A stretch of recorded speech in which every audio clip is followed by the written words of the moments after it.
welcome back to the Curator's Crypt. And this week we'd like to talk about the Stylus, the magazine that Poe proposed. And this topic came up as a suggestion from one of our Patreon supporters, so it's great to get these kind of questions that only a Poe person would ask. I mean, most people have never heard of the Stylus and wouldn't even think to ask about it, but you're on top of things. So now we're going to show you a little bit of our materials associated with Poe's proposed magazine.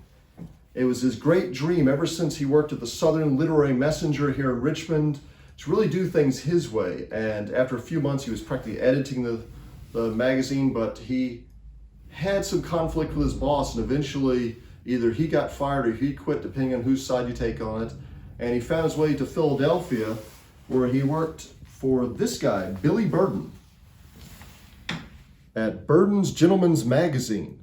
And this seemed like a good situation for Poe because Burden wasn't a magazinist. He was an actor. These are a few of the pictures of him in different roles. He was mostly a comedic actor and didn't have a whole lot of time to run a magazine, so he, for a little while, let Poe have his way, which is a bad idea because when Poe gets his way, he's not just publishing things like The Fall of the House of Usher, which originally appeared in Burden's.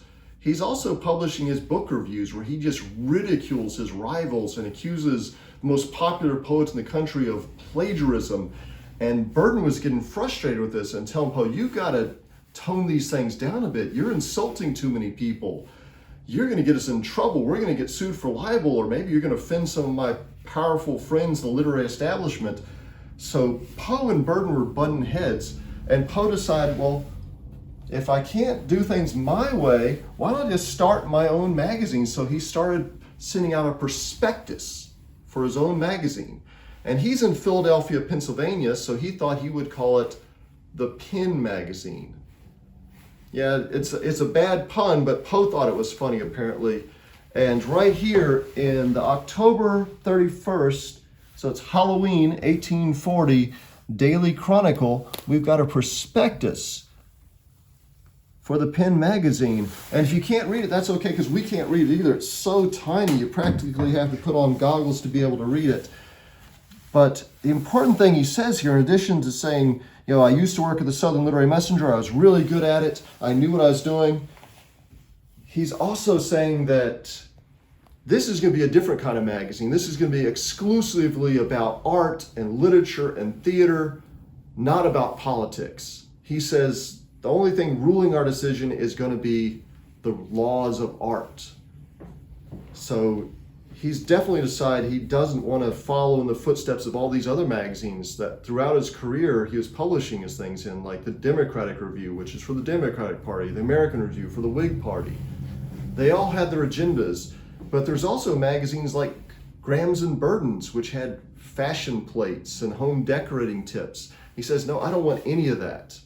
We're not an interior design magazine. We're not a decorating magazine. We're not a fashion magazine or a political magazine.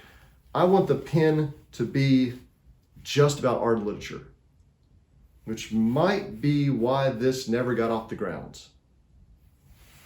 So we're going to have to fast forward from this. The Pen Magazine never took off.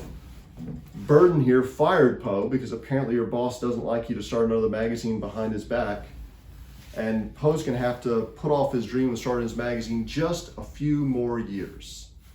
So fast forward to 1848, and Poe's still recovering from the death of his beloved wife, Virginia.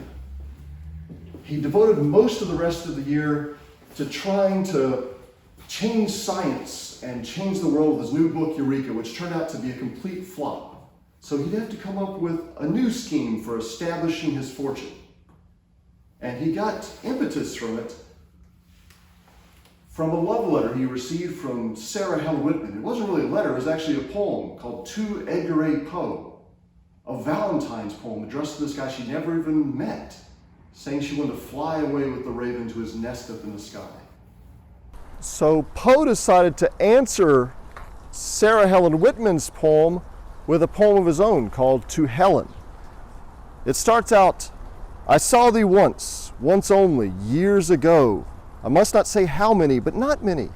It was July midnight, and from out a full-orbed moon, that like thine own soul soaring sought a precipitate pathway up through heaven, there fell a silvery silken veil of light, with quietude and sultriness and slumber, upon the upturned faces of 1,000 roses that grew in an enchanted garden.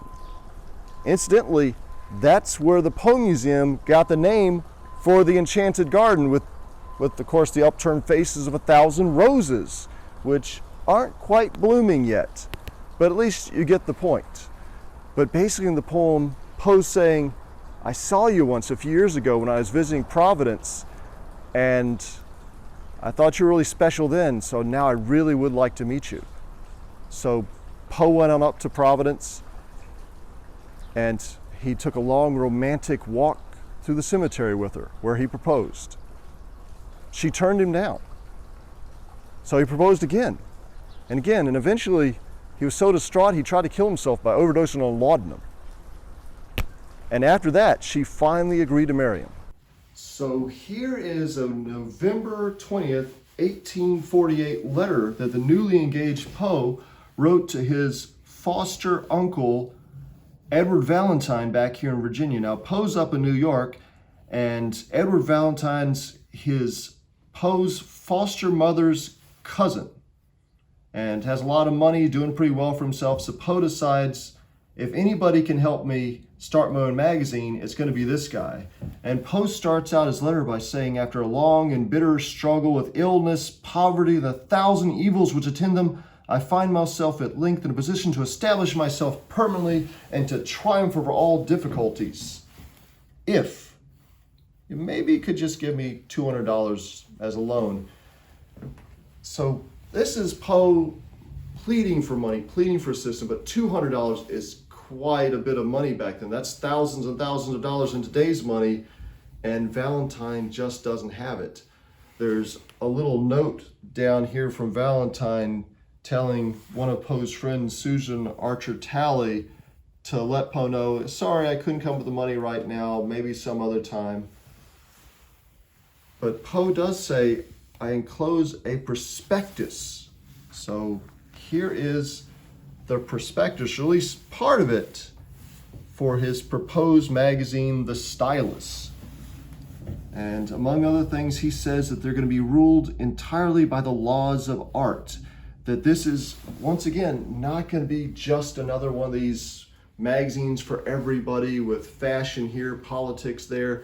He says, we're not going to cover the news. We're going to focus entirely on art, literature, theater, music. That's what's important to Poe. And he was getting pretty far on this. He was finding financial backers for this new magazine. He even threw together a little cover design. You didn't know Poe was a graphic designer, but here's a little cover design that he had for the Stylus, a monthly journal of literature, proper fine arts, and drama. So Poe's really saying right there on the cover what he does and what he doesn't want to cover. He even went so far as to say what kind of artist he'd like in this magazine, what kind of paper he'd like, the typeface. He was very interested in this being a beautiful, attractive magazine with big, bold lettering that was easy to read, not those tiny letters like we saw earlier, but something that was pleasing to the eye. And within a year, Poe had found a financial backer in Illinois who was willing to help Poe get this thing off the ground. Unfortunately, things didn't work out quite like Poe would have liked. His engagement to Sarah Helen Whitman only lasted for 1 month. Then she broke it off with him. He returned to Richmond, Virginia, became engaged to Elmira Royce Shelton again, and had plans to try to find a way to publish the Stylus, although the financial backer wanted it to be issued in either Illinois or maybe St. Louis, Missouri. Poe thought maybe it should be issued on the East Coast, or maybe they could simultaneously issue it both places. But just before this magazine finally got off the ground, you guessed it, the same way all of our stories end here, Poe died. Just when things were starting to go his way. So once again, I leave you on sort of a sad note. But what else would you expect here in the Curator's Crypt?